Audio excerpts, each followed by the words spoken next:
وسلام على عباده الذين اصطفى أما بعد فقد قال الله تبارك وتعالى في القرآن المجيد والفرقان الحميد أعوذ بالله من الشيطان الرجيم بسم الله الرحمن الرحيم وما خلقت الجن والإنس إلا ليعبدون صدق الله مولانا العظيم. معزز سامعین کرام، حضرت والا دامت برکاتہ کے حکم سے آپ حضرات کے سامنے چند باتیں عرض کرنے کی کوشش کروں گا. دعا فرمائے اللہ تبارک و تعالی مجھے بھی عمل کی توفیق مرحمت فرمائے اور آپ حضرات کو بھی عمل کی توفیق مرحمت فرمائے. انسان اس دنیا میں کوئی کام کرتا ہے تو اس کا کوئی نہ کوئی مقصد ہوتا ہے. بے مقصد کام کرنے والا پاگل اور بیوقوف کہلاتا ہے. ہم یہاں حاضر ہوئے ہیں، ہمارے یہاں حاضر ہونے کا ایک مقصد ہے. ایک بچہ اسکول جاتا ہے، صبح میں جاتا ہے، شام میں آتا ہے. کچھ بچے مدرسے میں جا کر کے دارالاقامہ میں رہتے ہیں، ان کا ایک مقصد ہوتا ہے. ہم بازار جاتے ہیں، ہمارا ایک مقصد ہوتا ہے. ایک شخص اپنا گاؤں چھوڑتا ہے، کوئی اپنا شہر چھوڑتا ہے، کوئی اپنا صوبہ چھوڑتا ہے، کوئی اپنا ملک چھوڑ دیتا ہے. اس کے سامنے بھی کچھ نہ کچھ مقصد ہوتا ہے. ایک سفر کرنے والا سفر کرتا ہے، اس کا بھی کوئی نہ کوئی مقصد ہے. اس سے سمجھ میں آتا ہے کہ بے مقصد کام کرنے والا پاگل اور بیوقوف کہلاتا ہے. اور اس دنیا میں جو بھی حرکت ہو رہی ہے، اس دنیا میں جو بھی کام ہو رہا ہے اور انسان جو کچھ بھی کرتا ہے اس کا کوئی نہ کوئی مقصد ہے. تو پھر اللہ تبارک و تعالی نے ہمیں اس دنیا میں پیدا کیا اور انسانوں کے لیے اللہ تبارک و تعالی نے نظام عالم قائم کیا. یہ زمین، آسمان، چاند، سورج، ستارے، شجر و حجر، بحر و بر، یہ تمام چیزیں اللہ تبارک و تعالی نے انسانوں کی نفع رسانی کے لیے اور ہمارے فائدے کے لیے پیدا کیا. تو ہمارا بھی کوئی نہ کوئی مقصد ہوگا اور ہماری زندگی بھی ایک سفر ہے. ہم کوئی مختصر سفر کرتے ہیں، بازار جاتے ہیں اور دوسری جگہ جاتے ہیں تو اس کا مقصد ہوتا ہے. ہماری زندگی بھی ایک طویل سفر ہے، ایک لمبا سفر ہے، اس کا بھی کوئی نہ کوئی مقصد ضرور ہوگا. ہم اور آپ یہ سمجھتے ہیں کہ ہماری زندگی کی ابتدا اور ہماری زندگی کی شروعات ماں کے پیٹ سے ہوتی ہے. ماں کے پیٹ سے جب بچہ باہر آتا ہے تو ہم سمجھتے ہیں وہیں سے انسان کی زندگی کی ابتدا اور انسان کی زندگی کی شروعات ہوتی ہے. لیکن ایسا نہیں ہے.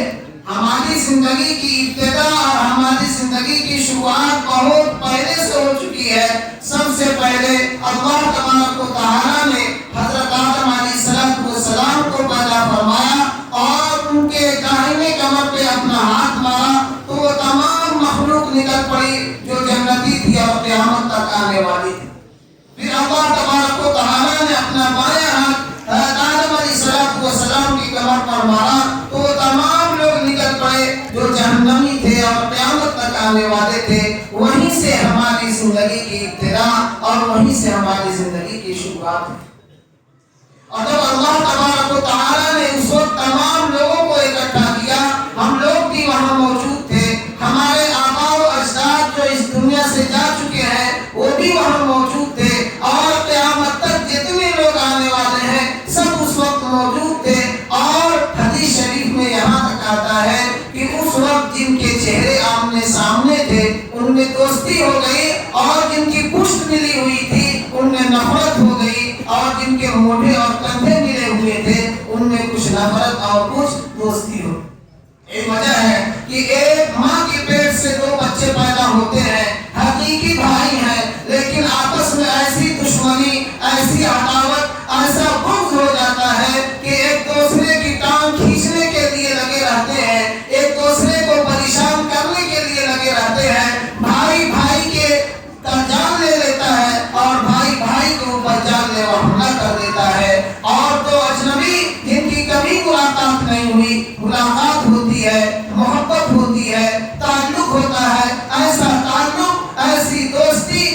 ایسی محبت کہ ایک دوسرے کے بغیر رہنا اور ایک دوسرے کے بغیر سانس لینا ان کے لیے مشکل اور دشوار ہو جاتا ہے۔ تو حدیث شریف میں یہی بیان کیا گیا کہ جب اللہ تبارک و تعالیٰ نے تمام لوگوں کو اکٹھا کیا تھا تو جن کے چہرے آمنے سامنے تھے ان میں محبت ہو گئی، چاہے وہ بھائی بھائی ہو یا نہ ہو۔ جن کی پشت ملی ہوئی تھی ان میں نفرت قائم ہو گئی، اور جن کے موڑے ملے ہوئے تھے ان میں کچھ نفرت اور کچھ عداوت ہے۔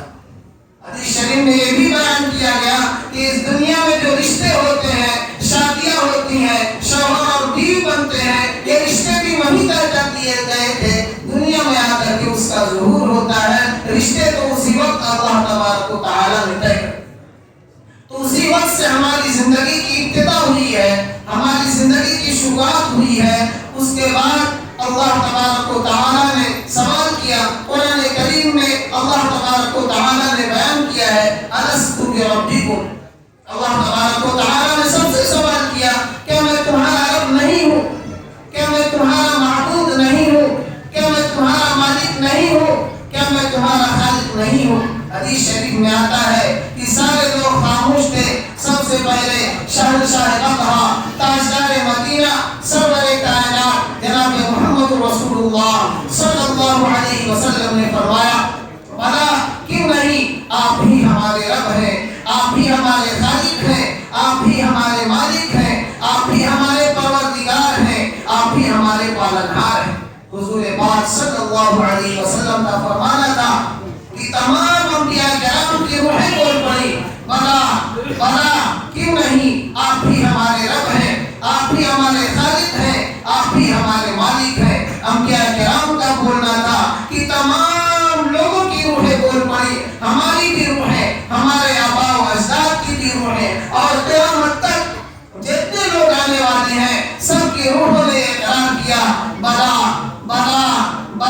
کیوں نہیں، اے اللہ آپ ہی ہمارے رب ہیں، آپ ہی ہمارے خالق ہیں، آپ ہی ہمارے مالک ہیں۔ اللہ تبارک و تعالیٰ نے ارشاد فرمایا کہ دنیا میں جانے کے بعد اس تصور اور اس خیال کے ساتھ زندگی گزارنا کہ ہمارا کوئی خالق ہے، ہمارا کوئی مالک ہے، ہمارا کوئی پروردگار ہے جسے ہمیں اپنے کیے ہوئے کا حساب و کتاب دینا ہے، ہمیں اچھے عمل پر وہاں اچھا بدلہ ملنا ہے، برے عمل پر ہمیں برا بدلہ ملنا ہے۔ اس دنیا میں ہمیں اس تصور اور اس خیال کے ساتھ زندگی گزارنا ہے۔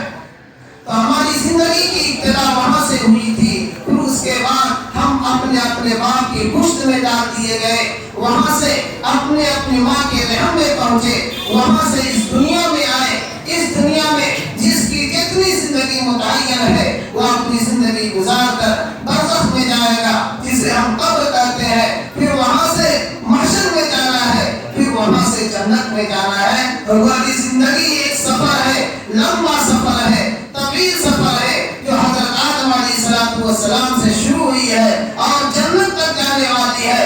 امام غزالی علیہ رحمہ نے فرمایا کہ انسان ازلی تو نہیں لیکن ابدی ضرور ہے۔ انسان کی ایک وقت میں ابتدا ہوئی ہے، لیکن انسان کی ابتدا ہو جانے کے بعد یہ انسان اب ختم ہونے والا نہیں ہے، عالم بدلتا رہے گا۔ اس دنیا سے ہم عالم برزخ میں جائیں گے، وہاں سے محشر میں جائیں گے، وہاں سے جنت میں جائیں گے، ہم ختم ہونے والے نہیں ہیں۔ ہماری زندگی کا یہ طویل سفر، ہماری زندگی کا یہ لمبا سفر کیا یوں ہی ہوگا؟ ایک مختصر سفر، ہم بازار جاتے ہیں اور ہم گھر سے باہر نکلتے ہیں، ایک بچہ مکتب یا اسکول جاتا ہے، اس کا مقصد ہوتا ہے ہماری اتنی طویل زندگی، ہماری اتنی لمبی زندگی، اس کا کوئی مقصد نہ ہو، ایسا نہیں ہو سکتا۔ اسی مقصد کو اللہ تبارک و تعالیٰ نے قرآن کریم میں ارشاد فرمایا، جو آیت کریمہ میں نے تلاوت کیا تھا۔ اللہ تبارک و تعالیٰ ارشاد فرماتے ہیں، وَمَا خَلَقْتُ الْجِنَّ وَالْإِنسَ إِلَّا لِيَعْبُدُونَ، کہ میں نے انسانوں اور جناتوں کو اپنی عبادت کے لیے پیدا کیا۔ ہمیں اس دنیا میں پیدا کرنے کا مقصد، ہمیں اس دنیا میں بھیجنے کا مقصد اللہ تبارک و تعالیٰ کی اطاعت اور فرما برداری ہے۔ اسی کے لیے ہم اس دنیا میں پیدا کیے گئے ہیں۔ انسان کھاتا پیتا ضرور ہے، انسان کے ساتھ لوازمات لگے ہوئے ہیں، لیکن مقصد زندگی لوازمات نہیں ہے، مقصد زندگی